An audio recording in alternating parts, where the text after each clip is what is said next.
आपका इस प्रेजेंटेशन में खुश आमदीद। मैं हूं इंजीनियर बशीर अहमद डार। आज हम बात करेंगे AC 3 phase 4 wire whole current meter की रीडिंग के बारे में। तो ये जो प्रेजेंटेशन है ये सिर्फ मीटर रीडिंग के बारे में नहीं, जैसे हमारे मीटर रीडर्स रीडिंग उठाते हैं, इसका और भी मकसद है इन्वेस्टिगेशन और एनफोर्समेंट।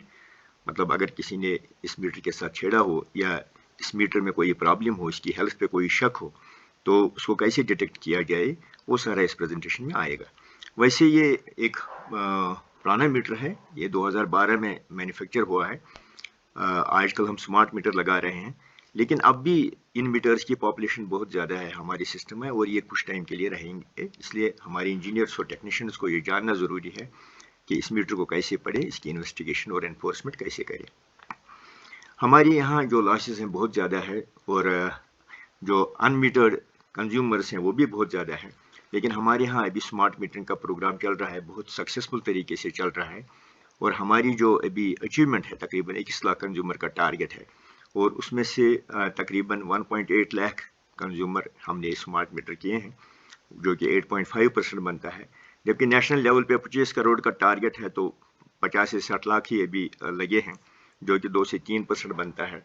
तो हमारी परफॉर्मेंस जो है रेस्ट ऑफ नेशन से बेटर है, जो सबको अप्रिशिएट करना चाहिए। जहाँ जहाँ स्मार्ट मीटर लगे हैं वहाँ पावर क्वालिटी इंप्रूव हो गई है, वोल्टेज इंप्रूव हो गई है, अवेलेबिलिटी ऑफ पावर इंप्रूव हो गई है। तो ये सब फायदे हैं स्मार्ट मीटर में और इन सबको, इन चीज़ों को सपोर्ट करना चाहिए, एम्प्लॉयज़ को भी और जो हमारे कंज्यूमर्स हैं, एस्टिमेट कंज्यूमर्स, उनको भी इसका सपोर्ट करना चाहिए। और ये जो डिस्कॉम्स हैं हमारी JPDCL और KPDCL J&K की दो डिस्ट्रीब्यूशन कंपनियाँ, उनकी सर्वाइवल के लिए बहुत ज़रूरी है, उनकी फाइनेंशियल स्टेबिलिटी के लिए बहुत ज़रूरी है। तो पहली चीज़ जो हर मीटर के लिए एप्लीकेबल है, जब भी आप किसी मीटर के इंस्पेक्शन के लिए जाएंगे तो पहले उसकी सर्विस लाइन देखें। सर्विस लाइन के दो साइड होते हैं, एक होता है लाइन साइड जहां ये ACSR के साथ कनेक्ट हो जाता है या AB केबल के साथ, और दूसरा होता है जो लोड साइड होता है जहां ये कंज्यूमर को जाता है। तो जो लाइन साइड है, तो वहाँ हमें ख्याल रखना चाहिए कि वो लाइन साइड जो है वो कंसील ना हो, क्योंकि हमारे जो सारे मीटर हैं ओवरहेड लगे हुए हैं, प्रेमिसेस के अंदर कहीं नहीं है, तो प्रेमिसेस के बाहर ही है। तो इसलिए हमारी जो लाइन साइड की सर्विस लाइन है वो किसी भी सूरत में कंसील नहीं होनी चाहिए, क्योंकि उसमें टैपिंग का खतरा रहता है। तो मीटर सील चेक करनी है, मीटर की अपनी सील, बॉक्स की सील और टर्मिनल कवर की सील। मीटर के टर्मिनल चेक करनी है, वहाँ पे कोई शंट तो नहीं है। और एक सिंपल टेस्ट है जिससे आपको पता चलेगा कि कहीं टैंपर तो नहीं है, ये शंट वगैरह जो सारा रूल आउट हो जाएगा। आप एक काम करें, आप तीनों वोल्टेजेस ले लें, phase neutral, R phase two neutral, Y phase two neutral, B phase two neutral, इसी तरह करंट्स ले लें तीनों, लाइन 1, लाइन 2, लाइन 3, RYB के तीनों करंट्स ले लें। तो पावर फैक्टर तो इसमें अलग अलग फेज का अवेलेबल नहीं है, इस मीटर में आपको एक कॉमन पावर फैक्टर मिलेगा, एवरेज पावर फैक्टर तीनों का, वो पावर फैक्टर यूज करें।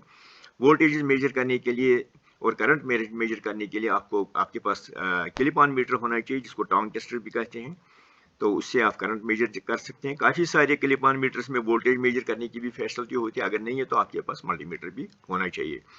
तो ये सारे पैरामीटर्स लेके आप ये फार्मूला अप्लाई करें, V1 I1 PF1 सबका मल्टीप्लाई करके, इसी तरह V2 I2 PF2 and V3 I3 PF3। मैं रिपीट करूंगा, ये जो V1 V2 V3 है, ये लाइन टू लाइन वोल्टेज नहीं है, ये line to phase, line to neutral voltage है, जैसे R to N, Y to N, B to N। ये जब आप अप्लाई करेंगे इसको 1000 से, इसके रिजल्ट को 1000 से डिवाइड करके आपको किलोवाट में आएगा, जो अभी रियल टाइम जो पावर जा रहा है इसमें। इसको आप इंस्टेंटेनियस पावर जो अंदर मीटर दिखा रहा है उसके साथ कंपेयर करें, अगर ये अप्रोक्सीमेटली बराबर आता है तो आपकी मीटर में कोई टैंपर नहीं है। सिंपल सा टेस्ट है जो जिसको करना चाहिए।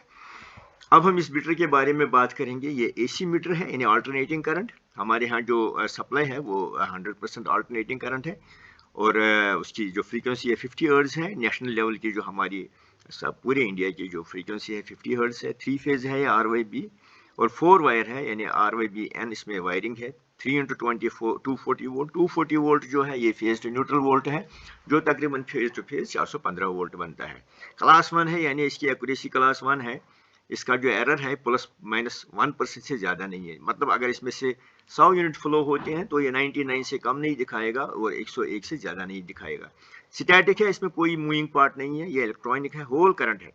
पूरी करंट जो लोड की है, कंज्यूमर की है, वो इस मीटर में से फ्लो होती है। तो इसमें इसमें एक्सटर्नल कोई CTPT नहीं है। जैसे हमारे यहाँ 11 kV 33 kV और हायर वोल्टेज में बहुत ज़्यादा करंट होती है, बहुत ज़्यादा वोल्टेज होती है, उसको स्टेप डाउन किया जाता है। उसके लिए CT रहता है करंट डाउन करने के लिए, स्टेप डाउन करने के लिए, और PT रहता है वोल्टेज स्टेप डाउन करने के लिए। लेकिन ये LT मीटर है और करंट इसकी ज़्यादा से ज़्यादा 80 एम्पियर है, इसलिए सारी करंट इसमें से फॉलो होती है, तो इसलिए इसको होल करंट मीटर कहते हैं। एनर्जी मीटर तो है ही एनर्जी मीटर, एनर्जी ये मेजर करता है। फिजिकल इंस्पेक्शन नेम प्लेट, अब हम इसका नेम प्लेट देखेंगे, ऊपर से ही देखेंगे हम। ये property of JKPDD AC 3 phase 4 wire electronic energy meter, ये मैंने बताया। टाइप PPEM01 ये कंपनी का कोड है। क्लास 1 यानी इसका जो एक्यूरेसी क्लास 1 है, ये भी मैंने एक्सप्लेन किया। इसका जो करंट रेंज है 20 to 80 एम्पेयर है, बेसिक करंट 20 एम्पेयर है और मैक्सिमम करंट 80 एम्पेयर है, और 20 to 80। और जो इसका IS है 13779 है, इस IS के हिसाब से ये बना है। और जो परचेज ऑर्डर है, तो हमारी जो PDD का परचेज ऑर्डर है PMM विंग का, ये 2011 का परचेज ऑर्डर है। और ये 3 into 240 वोल्ट, ये मैंने एक्सप्लेन किया। ये जो एनर्जीज हमें बताएगा KWH, KVRH, KVH, यानी ये तीनों जो वेक्टर हैं एनर्जी के, तीनों दिखाएगा, इसलिए इसको ट्राईवेक्टर मीटर भी कहते हैं। तो ये मीटर कांस्टेंट है फॉर रिएक्टिव एनर्जी 1600 इम्पल्स पर KVRH, यानी इसका मतलब ये हुआ कि जब ये 1600 बिलिंग करेगा तो 1 यूनिट KVRH का चढ़ेगा। इसी तरह ये LED, ये जो है ये एक्टिव एनर्जी के लिए KWH, जब ये 1600 बिलिंग करेगा तो 1600 इम्पल्स ये करेगा तो 1 यूनिट माना जाएगा KWH। तो ये जो है ये बैटरी ऑन करने के लिए ये बटन है। अगर पावर सप्लाई नहीं हो तो आप मीटर रीड करने के लिए जाएंगे तो आपको ये बैटरी पुश बटन दबाना है, तो ये जो बैकलिट LCD डिस्प्ले है ये आपको दिखाई देगा और आपको पैरामीटर्स नजर आएंगे, मेजर्ड पैरामीटर्स। ये जो है ये पुश बटन जो है ये हैंड स्क्रॉल पुश बटन है रीडिंग को फॉरवर्ड करने के लिए, यानी जितने भी पैरामीटर्स ये मीटर रजिस्टर करता है, तो हैंड स्क्रॉल पर जितने भी पैरामीटर्स रखे हैं आप इसको दबा दे जाएंगे तो एक एक पैरामीटर आपको फॉरवर्ड में आएगा। तो उन्हीं पैरामीटर्स में अगर आप रिवर्स जाना चाहते हैं तो यहाँ से आप इस बटन से आप रिवर्स में जा सकते हैं। एक एक बार इसको दबाएंगे आप तो एक एक पैरामीटर आता जाएगा, तो इसको हैंड स्क्रॉल कहते हैं। अगर आप यूं ही मीटर के सामने खड़े रहेंगे विदाउट प्रेसिंग एनी बटन, तो मीटर खुद कुछ रीडिंग्स दिखाएगा, ये स्क्रॉल होता जाएगा, एक रीडिंग, दूसरी रीडिंग, तीसरी रीडिंग, एक एक करके आपको सामने आएंगे। उसको कहते हैं ऑटो स्क्रॉल, यानी खुद रीडिंगें आपके सामने आती रहेंगी एक ऑटोमेटिक मोड में। ये सीरियल नंबर है मीटर का जो सॉफ्टवेयर में भी आता है। ये month and year of manufacture आप यहाँ देख सकते हैं, छोटा सा लिखा हुआ है मार्च 2012। ये देखिए ये कब की टेक्नोलॉजी है, 2011 की है ये। तो आज भी ये मीटर अच्छी तरह से चल रहे हैं, जो हमें अप्रिशिएट करना चाहिए। मीटर की लाइफ जो है 10 साल मानी जाती है, तो ये उससे ऊपर भी अब जा रहा है और अच्छी तरह ये चल रहे हैं। ये ऑप्टिकल पोर्ट है। कुछ पैरामीटर्स ऐसे हैं जो ना ऑटो स्क्रॉल में आएगा ना हैंड स्क्रॉल में आएगा। आप इसको ये इस ऑप्टिकल पोर्ट से आप इसको डाउनलोड कर सकते हैं। तो वो कौन कौन से पैरामीटर है जो ऑप्टिकल पोर्ट से डाउनलोड हो सकते हैं, वो भी मैं आगे डिटेल में बताऊंगा। तो ये 5 ईयर की गारंटी है इसकी, और ये ब्रांड है HPL, और HPL सोकोमैक लिखा हुआ है यहाँ पे, और जो कंपनी का एड्रेस है वो यहाँ लिखा हुआ है, HPL electric and power private limited. Load survey data with 30 minute integration period on download through meter reading instrument. तो अगर जो जैसे मैंने कहा कि आप ऑप्टिकल पोर्ट से आप लोड सर्वे डाटा डाउनलोड कर सकते हैं 30-30 मिनट का। क्या क्या आएगा उसमें, एक्टिव एनर्जी आएगा, एपरेंट एनर्जी आएगी, रिएक्टिव लैग एनर्जी आएगी, एवरेज वोल्टेज पर फेज, एवरेज करंट पर फेज। इस मीटर में एक कमी है जो आजकल के मीटर में नहीं है, ये डायल पे वोल्टेज और फेज करंट नहीं दिखाता, तो वो आपको लोड सर्वे में आएगा through meter download. Active demand दिखाएगा, पावर फैक्टर दिखाएगा लोड सर्वे पे। Following parameters are available on daily basis, ये 24 आवर्स का, ये भी आपको मिलेंगे डाउनलोड में। डेट मिलेगा, एक्टिव एनर्जी मिलेगी, अपरेंट एनर्जी मिलेगी, रिएक्टिव एनर्जी, लैग, लीड बनेगी दोनों, टोटल टेम्पर काउंट मिलेगा, पावर ऑन आवर्स मिलेगा। Load service available for last 60 days, आपको ये सारे पैरामीटर पिछले 60 डे यानी 2 महीने का आप आधे घंटे का आपको पूरा इंफॉर्मेशन मिलेगा इन पैरामीटर्स के बारे में। Power on off event is recorded whenever power goes off for more than 30 minutes. Last 20 power on off events are recorded by meter. Power on off आपको लास्ट 20 पावर ऑन ऑफ मिलेंगे, बशर्ते कि जो power of रहा हो 30 minute का रहा हो। मान लीजिए 10 मिनट का पावर ऑफ रहा तो वो ये नहीं दिखाएगा। Display details: as soon as meter is powered on, it should show the version number of firmware e.g. P-162.xx, यानी जो ही आप मीटर को पावर अप करेंगे तो आपको ये जो फर्मवेयर है उसका वर्जन आएगा आपके सामने। कम्युनिकेशन क्या है, यानी कम्युनिकेशन पोर्ट जो मैंने ऑप्टिकल पोर्ट बताया। लोड सर्वे दिखाएगा 7 डेज का, ये मैंने पहले ही बताया। लास्ट 6 मंथ्स का billing data, instantaneous parameters at the time of meter reading, जो उस वक्त जब आप डाउनलोड कर रहे हैं उस वक्त जो इंस्टेंटेनियस पैरामीटर्स है वो आएंगे, और टेम्पर डाटा आएगा। कवर ओपन, अगर किसी ने मीटर के साथ छेड़ा हो, उसका कवर निकाला हो, तो कवर ओपन का आपको इंडिकेशन आएगा। Cover open shall be displayed in blinking mode with auto scroll parameters if meter cover open tamper persists. अगर उस वक्त किसी ने छेड़ा हो और उसका जो अल्ट्रासोनिक वेल्डिंग हो या उसके जो स्क्रूज खोले हों, तो मीटर कवर ओपन का आएगा टेम्पर, तो वो आपको इस पे LCD डिस्प्ले पे दिखाई देगा। Tamper event, presence of RYB in auto scroll mode indicates presence of RYB। Auto scroll mode में अगर ये तीनों RYB दिखाई दिया आपको तो उसका मतलब है तीनों फेज हैं, R phase, Y phase, B phase, सारे वोल्टेज हैं। Presence of reverse arrow and blinking of RYB in auto scroll mode indicates CT reversal of respective phase.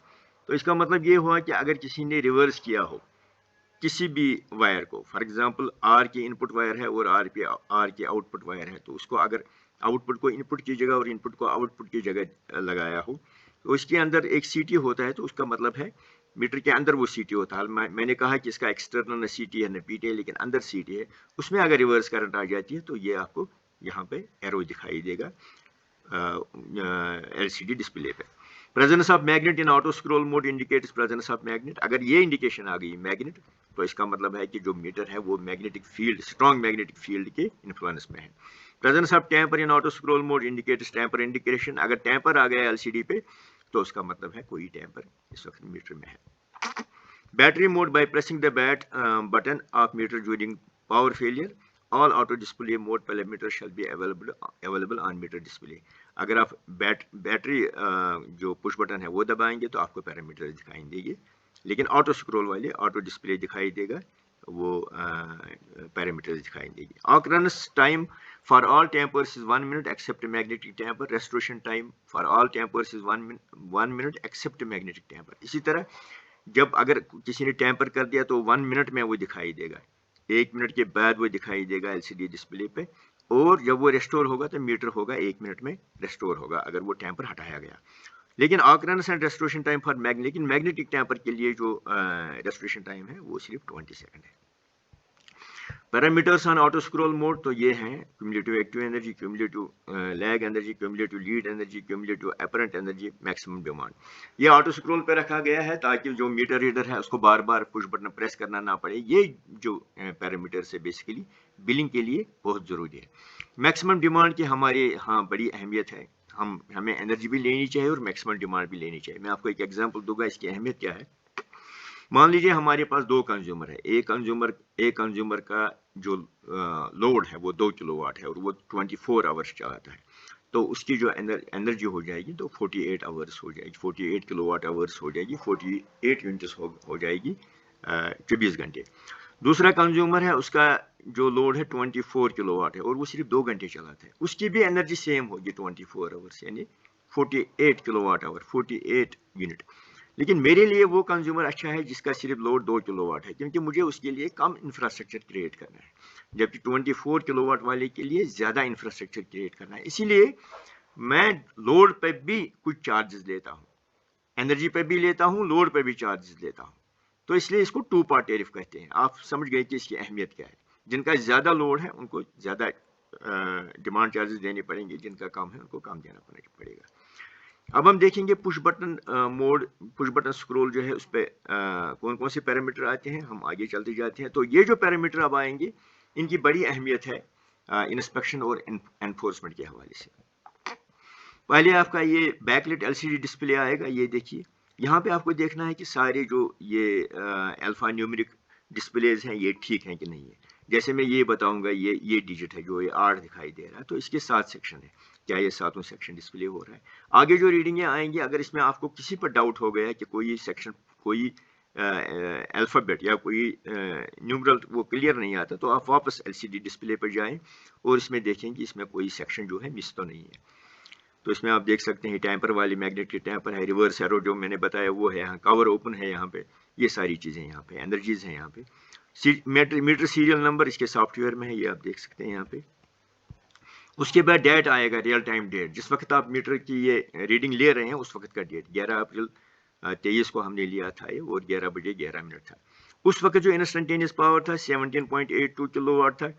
तो ये मैंने आपको बता दिया, ये आप अगर फार्मूला के जरिए कैलकुलेट करेंगे और आपको अप्रॉक्सीमेटली सेम मिला ये, तो इसका मतलब ये है मीटर सही है, इसमें कोई टैंपर नहीं है।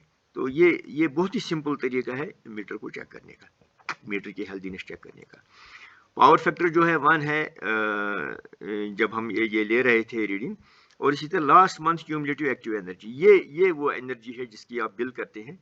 अगर आप अप्रैल में गए रीडिंग लेने के लिए, तो ये मार्च का BP1 बिल पीरियड 1 ये 24.6 किलोवाट आवर जो एक्टिव एनर्जी है, ये आपका बिलिंग पीरियड 1 हो गया, यानी लास्ट मंथ मार्च का। इससे पीछे जाएंगे आप, तो ये बिलिंग पीरियड 2 ये फरवरी का आएगा। तो इसी तरह बिलिंग पीरियड 3 आएगा जनवरी का। इसी तरह आप पीछे जाइए तो ये दिसंबर का आएगा, 5 नवंबर का आएगा, 6 अक्टूबर का आएगा। तो आपको पिछले 6 महीने की एनर्जी इसमें मिली। जो पिछले महीने का ये 00 दिखा रहा है, ये इसलिए कि ये लैब मीटर है, तो ये अंडर ऑब्जर्वेशन है, इसलिए आपको पिछले मंथ्स में ये एनर्जी नहीं दिखा रहा है। अब मैक्सिमम डिमांड है जो कि बहुत ही ज़रूरी है, ये आपकी मैक्सिमम डिमांड हो गई। आप अप्रैल में गए तो आप मार्च का ये बिलिंग पीरियड 1 आपका ये मैक्सिमम डिमांड आ गया।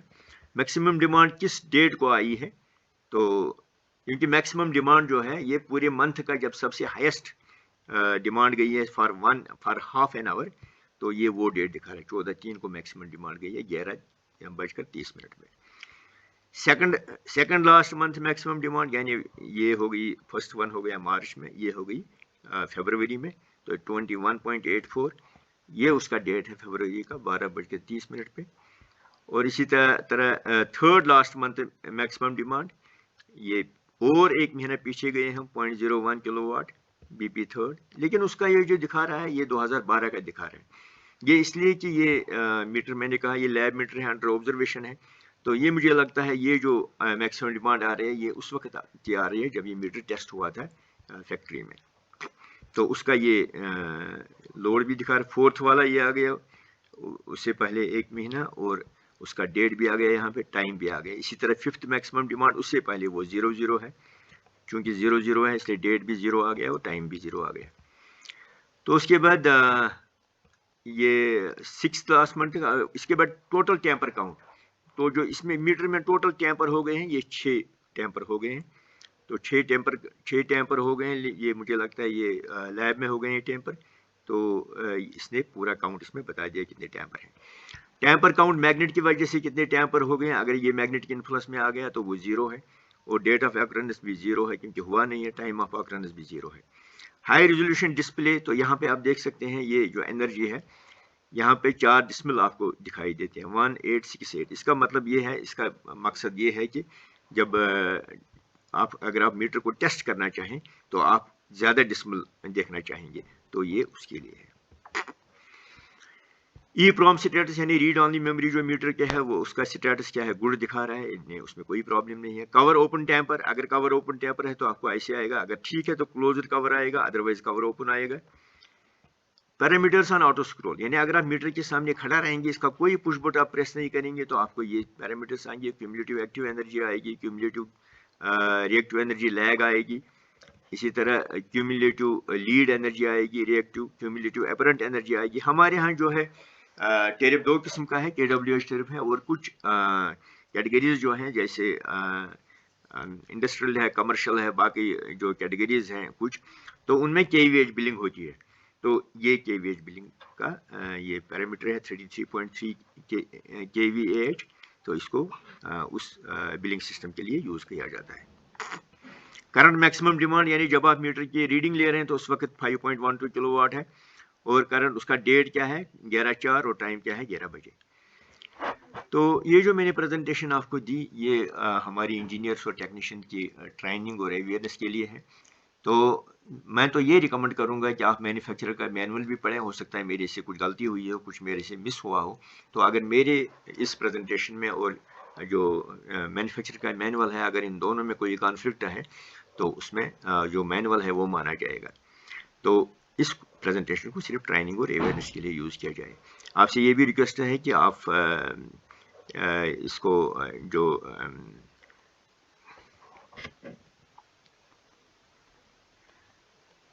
आप इस चैनल को सब्सक्राइब करें। तो अगर आप सब्सक्राइब करेंगे तो आपको नोटिफिकेशन मिलेंगी, आप अवेयर रहेंगे, आपको एक्सेस मिलेगी मेरी चैनल को, जो यूट्यूब चैनल है मेरी J&K पावर इंजीनियर्स गाइड। तो आपको कंस्ट्रक्शन इंजीनियरिंग के बारे में वहाँ पे मिलेंगे कुछ वीडियोस।